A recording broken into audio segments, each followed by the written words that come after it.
We have decided, and I've ordered, directed the military to bring in foreign journalists, more foreign journalists, a lot. There's a problem of assuring security, but I think it can be done in a way that is responsible and careful to preserve your own safety. During his recent briefing to members of the International Press Corps, Prime Minister Netanyahu announced that he has issued a directive to allow members of the foreign media to enter the Gaza Strip. If that is indeed the case, the Prime Minister will be committing a dreadful, dreadful folly. Granting access to the press will only promote even greater slander against the State of Israel.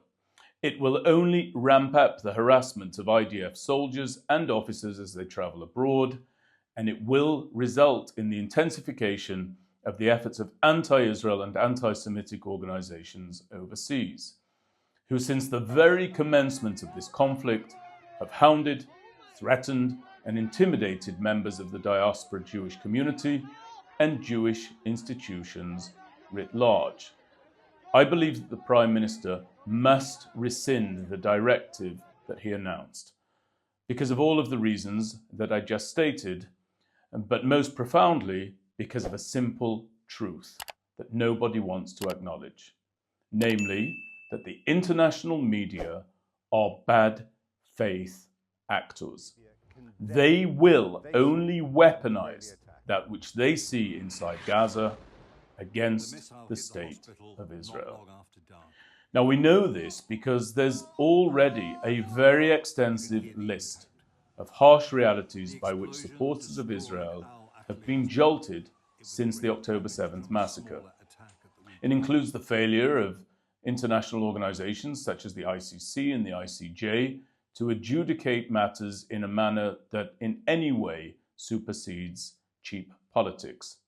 It includes the deeply entrenched Jew hatred that exists across the academic landscape of America, and it includes the realization that anti-Zionism and anti-Semitism have infected American universities from the grassroots among the students to the grass tops among the faculty and administrators. We all recall the infamous and appalling congressional testimony presented by Claudine Gay, for example, former president of Harvard, together with Liz McGill of University of Pennsylvania and Sally Kornbluth of MIT. As I said, the list is an extensive one, and the aforementioned are just a few examples of the low parts and low points. But taking primacy within that catalogue is the reality that the international media are neither the arbiters of moral clarity nor even the purveyors of simple, honest reporting. Like I said, they are bad faith actors.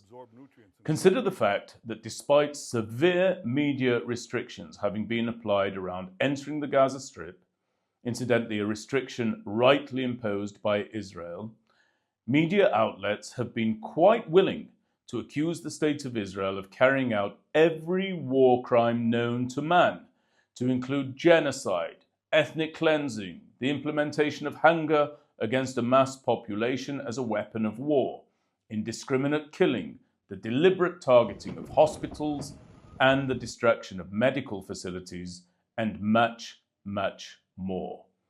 Again, all of these charges, remember, have been levelled by an international media corps that concedes that it simply does not have the requisite access to verify the facts on which it bases its conclusions.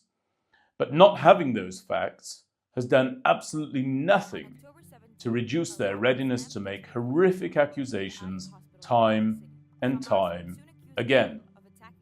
The media has done so while showing an alarming degree of comfort with the fact that their primary source for verification is none other than the Gaza Health Ministry, which is a branch of the Hamas terror organization, the very same organization that butchered innocent Israelis on October 7th, 2023, that kidnapped our elderly, our infirm, our innocents, our infants, our mothers, fathers, brothers, and sisters. It's the same organization that murdered Shiri Bibas, a 32-year-old mother and her two young children, Ariel, aged 4, and Kfir, aged just 9 months, when they were abducted by black and green-clad terrorists who serve the very same genocidal organization that the International Press Corps now looks toward to substantiate their slander against Israel. The media has done all of this even as it has become abundantly clear, for example, that it is Hamas who harbor genocidal ambitions. Recall the words of their now dispatched terrorist leader Yahya Sinwar in 2018. There he stated that, quote, "We will tear down the border with Israel and we will tear their hearts from their bodies," close quote. If that's not genocidal, I don't know what is. The media has continued its systematic defamation of Israel despite shocking evidence provided by none other than Hamas's own psychological propagandist video footage of Israeli hostages, that the party applying a policy of starvation against innocents is Hamas itself. Indeed, it wields that practice of starvation against the young men that it has kept inside the dungeons of Gaza every day and every night for the past 682 days. Hirsch Goldberg Polin was a young man abducted on October 7th.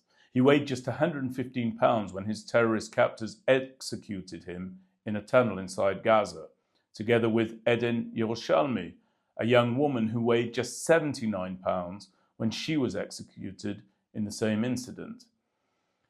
They were killed alongside Ori Danino, Almog Sarusi, Alexander Lobanov, and Carmel Gat, whose bodies were recovered on September 1st, 2024.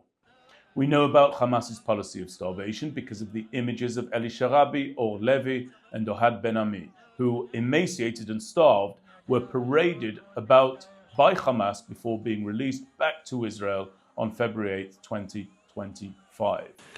And we also know that starvation is a clear policy of Hamas as a result of the footage they recently filmed and streamed, featuring the skeletal figures of Eviatar David and Rom Brazlavsky, two individuals so starved by their captors that they resemble macabre living anatomy charts. Both of them remain in Hamas captivity, along with a further 18 living hostages and 30 hostages who are no longer alive. The media have actively participated in a duplicitous and despicable game, because they at once bemoan the lack of access that they're granted, while simultaneously rushing to delegitimize Israel's activities in Gaza, despite the fact that they lack the access required to prove their own claims. Then comes an additional tactic of the media. In response to Israel's refusal to allow them into the Gaza Strip, as a result of Gaza being a very hot war zone, the media disingenuously claim that journalists and media outlets are willing to assume any and all risks attendant any correspondence and reporting they undertake from inside a combat zone. That claim is very often trumpeted, for example, by clickbaiters like Piers Morgan. But Israel's recent experience with the media puts the lie to this deliberately false assertion.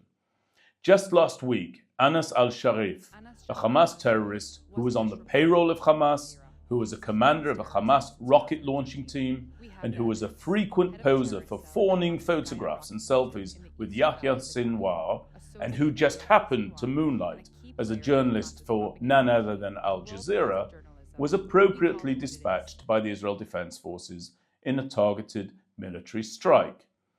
Far from outlining the crimes that this individual had committed and sought to commit in the future, the international media ignored all of that evidence and chose instead to laud him for his commitment to journalism and to portray him as a hero, a symbol of defiance, no less. Looking further back, on May 11, 2022, another reporter for Al Jazeera, Shirin Abu Akleh, was shot and killed in Jenin. Her status as an American citizen resulted in the incident being turned into an international crisis while the context of her death was investigated. In neither of those cases did the foreign media assert that these journalists understood the risks attendant their reporting. At no point whatsoever did media outlets express that such deaths are always going to be an undeniable hazard of war zone reporting. At no point was the loss of these journalists chalked up to hazards of the job. Quite the opposite occurred. In both cases, opprobrium, slander, and false claims that Israel deliberately targets, hunts down, and kills journalists proceeded to abound. Prime Minister Netanyahu, like so many hundreds of thousands of other reservists here in Israel, I too served in this war inside the Gaza Strip. I saw the level of destruction that has been carried out there. It is beyond my capabilities to put into words just how extensive that damage is. But it is well understood by me that the destruction I saw has a very clear context, that it is as appropriate as it is extensive, and that all of it, and I do mean all of it, is the result of the actions of Hamas's terrorist massacre launched against our people on the 7th of October 2023. If allowed into Gaza, the international media will apply no such context to the sites by which they are confronted.